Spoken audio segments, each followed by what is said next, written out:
Get ready for a journey through time, delving into the pages of one of humanity's oldest and most influential books, the Bible. In it, we find a fascinating narrative that, for many, offers the roots of a complex and millennial relationship between two brotherly peoples, Jews and Arabs. Imagine a very, very distant era, when the vast desert was a stage of life and divine promises shaped the destiny of men. At the center of this story is Abram, who would later become Abraham, the father of many nations, the desire for an heir and the unexpected path. Abraham and his wife, Sarai, later Sarah, faced great sorrow, Sarah's barrenness. God had promised Abraham numerous descendants, but years passed and no son was born. Impatience and the custom of time led Sarah to a decision that would change the course of history. She offered her Egyptian servant Hagar to Abraham so he could have a child through her. And so Ishmael was born. He was Abraham's firstborn, the first son to bring joy to the patriarch's tent. For some years, Ishmael was the only apparent heir, growing up under his father's gaze and love. The promise fulfilled, the birth of Isaac. But God's promise was specific. The heir of the covenant would come from Sarah. And in a miracle that defied nature, Sarah, already advanced in age, conceived and gave birth to Isaac, whose name means he laughed, alluding to her disbelief and, later, her joy. Isaac's arrival brought the fulfillment of the promise, but also an inevitable tension. Ishmael, who was about 14 years older, saw his place as firstborn threatened. The rivalry between the two children, fueled by Sarah's bitterness and the jealousy that arose between the mothers, culminated in a decisive moment, the separation and divided destinies. Sarah, seeing Ishmael mocking Isaac, demanded that Abraham cast out Hagar and her son.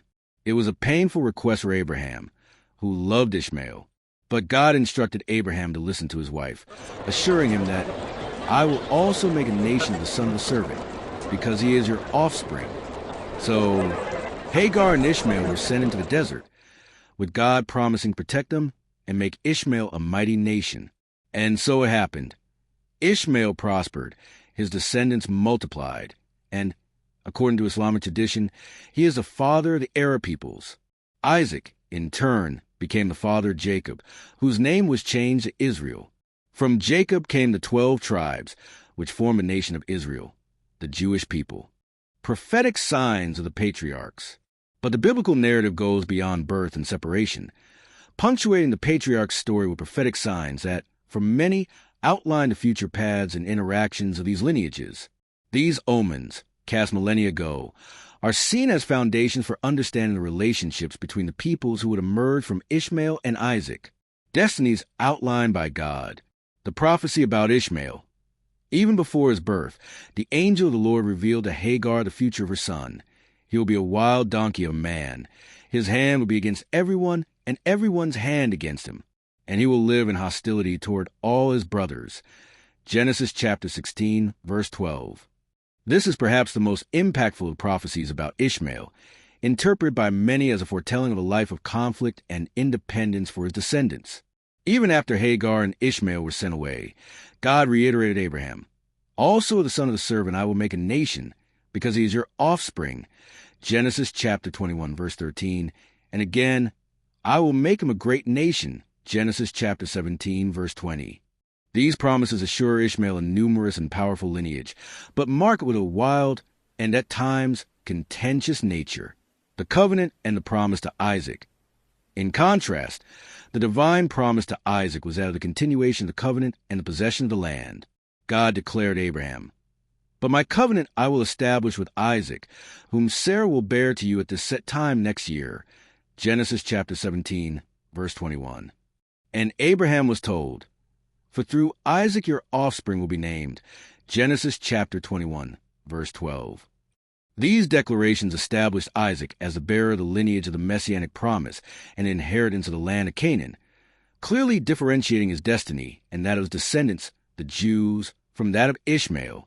These prophetic signs of the patriarchs, especially the wild and combative nature attributed to Ishmael and the specificity of the covenant and territorial inheritance for Isaac, are seen by many believers as a theological basis for the complex dynamic that would manifest between the descendants of these two brothers throughout history.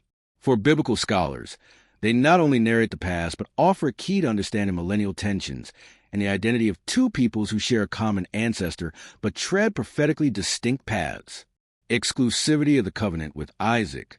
Here lies one of the central pillars of the biblical narrative concerning the identity of peoples.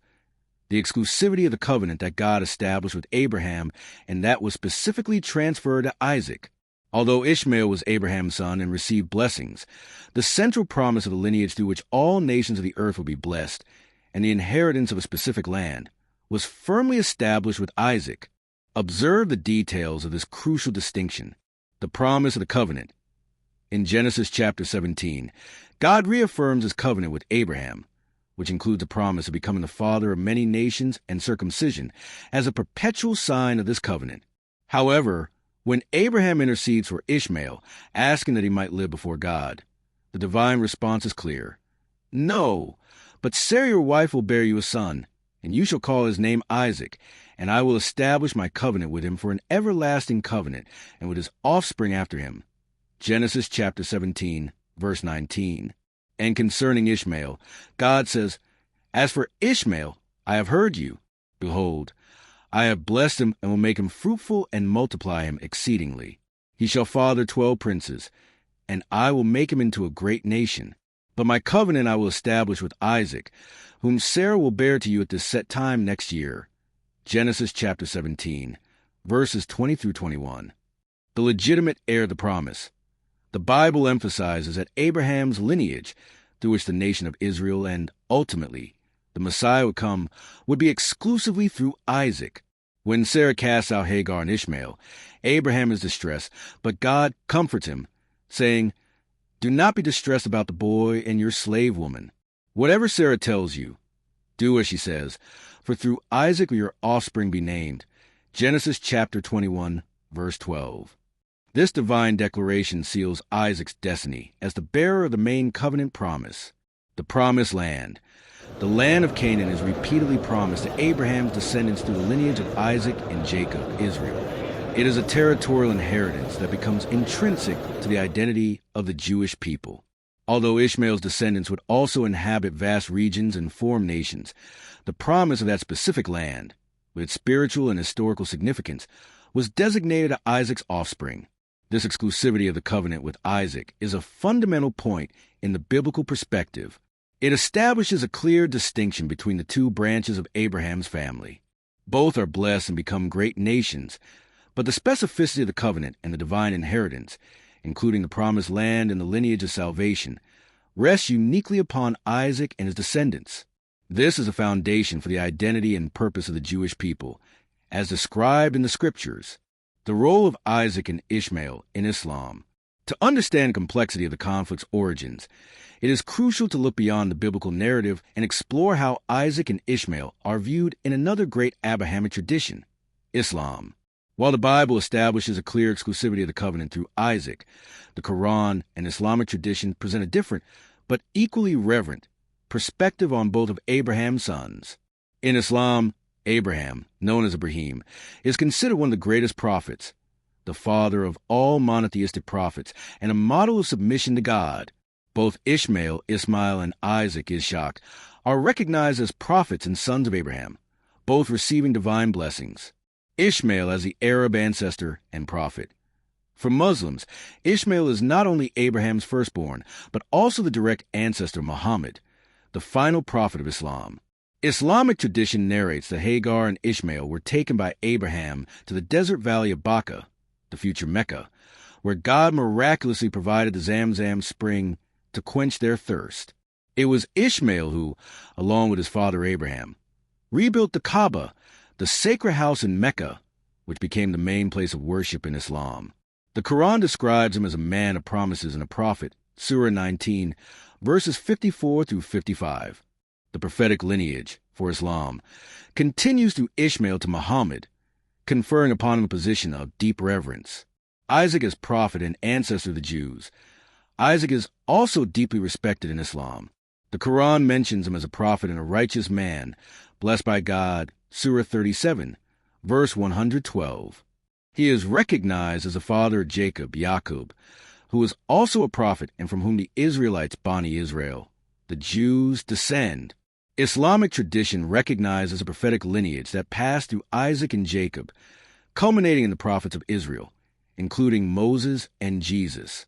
The main difference, then, lies in the emphasis on primogeniture and prophetic continuity. While the Bible focuses on the covenant through Isaac, Islam sees Ishmael as the crucial link to God's final message through Muhammad, which elevates his position and that of his descendants in the Islamic context. Both of Abraham's sons are considered blessed and fundamental, but the different narratives about which lineage is a bearer of the main promise create the basis for distinct religious identities and, by extension, geopolitical ones.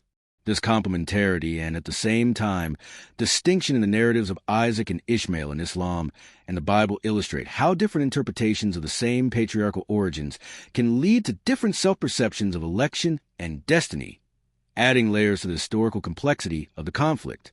The significance of the Temple Mount. In the heart of Jerusalem, a raised platform stands, a place of reverence and, paradoxically, of great discord, the Temple Mount. Its importance is so monumental for both traditions that it has become a tangible focal point of the conflict between Jews and Arabs, a place where biblical and Islamic narratives converge and collide. For Jews, the heart of faith and nation. For Judaism, the Temple Mount, known in Hebrew as Har HaBeit, is the holiest site on earth. It is Mount Moriah, where, according to biblical tradition, Genesis chapter 22, Abraham almost sacrificed Isaac, demonstrating his unwavering faith. Later, it was the site where King Solomon built the first temple, circa 960 BCE, the house of God, the epicenter of worship and divine presence on earth. After its destruction, the second temple was erected on the same site, remaining for centuries until its destruction by the Romans in 70 CE. The Temple Mount is the point toward which Jews turn in prayer, the aspiration of millennia, the promise of restoration and redemption. The presence of the Western Wall, a remnant of the Second Temple, symbolizes Jewish memory and hope. It is, therefore, the spiritual and national heart of the Jewish people, intrinsically linked to their identity, their history of covenant with God, and the promise of the land. For Muslims, Haram al-Sharif, the noble sanctuary. In Islam, the same site is revered as Haram al-Sharif, the noble sanctuary, and is the third holiest site in Islam, after Mecca and Medina. It is home to the majestic Dome of the Rock and the Al-Aqsa Mosque. The Dome of the Rock marks the spot from which, according to Islamic tradition, Prophet Muhammad ascended to heaven on his night journey, Isra and Miraj, meeting with earlier prophets and receiving divine instructions. The Al-Aqsa Mosque, in turn, was the first Qibla direction of prayer for Muslims before it was changed to the Kaaba in Mecca. The Muslim presence in Jerusalem and on the Temple Mount is, therefore, a fundamental part of their faith and history, connecting them to a prophetic lineage extending from Abraham and Ishmael to Muhammad. The encounter of two sacredness, the key to conflict. The Temple Mount is a point where the narratives of Isaac and Ishmael, biblical promises, and Islamic traditions clash most sharply. Both peoples view this piece of land as central to their religious and national identity, divinely promised or sanctified. It is not merely a territorial or political issue. It is a struggle for identity, legacy, and divine purpose, where the meaning of the space transcends the physical, becoming a symbol of the larger struggle between the two lineages of Abraham. Future hope for peace. Given such an intricate history fraught with tensions, the question of peace between Jews and Arabs often seems like a distant utopia. However, the very scriptures that outline the origins of the conflict also offer glimpses of future hope, a deep yearning for reconciliation and coexistence that transcends historical disputes. The biblical vision of reconciliation, although the Hebrew Bible, Old Testament, details the distinctions and, at times, the rivalry between the descendants of Isaac and Ishmael, it also carries promises of a time of universal peace. Prophets like Isaiah and Micah envisioned a future where nations, including those that today represent the descendants of Ishmael and Isaac, would turn to God and live in harmony. They will beat their swords into plowshares and their spears into pruning hooks. Nation will not take up sword against nation, nor will they train for war anymore. Isaiah chapter 2, verse 4. While these prophecies are interpreted in various ways, many see in them the possibility that, under divine sovereignty, even the oldest and most deeply rooted discords can be overcome. Abraham's promise that All peoples on earth will be blessed through you, Genesis chapter 12, verse 3, suggests a universal blessing that, ultimately, should include harmony among all his descendants. The Islamic vision of unity. In Islam, the figure of Abraham Ibrahim is a unifying link. He is the father of both lineages and a model of submission to God, Islam. The Islamic faith, which sees itself as a continuation and culmination of previous revelations, proposes a message of unity and peace under the aegis of a single God. The pursuit of justice and the unity of the Ummah, Muslim community, with other people of the book Al-Kitab, are ideals that point to the possibility of peaceful coexistence, even with differences, a shared destiny in the desire for peace. Interestingly, the rivalry described in the Bible, Ishmael's hand against everyone and everyone's hand against him, can paradoxically suggest an eventual turning point. The pursuit of peace between the descendants of Ishmael and Isaac, Jews and Arabs, is an ardent desire for many in both communities, recognizing that their destiny is intertwined by their shared geography and patriarchal heritage. Jesus as the ultimate solution. And now, to the heart of hope, to the light that, for many, shines brightly upon this complex tapestry of millennia. Jesus as the ultimate solution. For Christians, the figure of Jesus of Nazareth is not merely a prophet, but a fulfillment of the deepest divine promises, the link that can finally unite the separated families of Abraham and bring a peace that transcends any human conflict. The descendant of Abraham who blesses all nations. The original promise, Abraham, was that all peoples on earth will be blessed through you.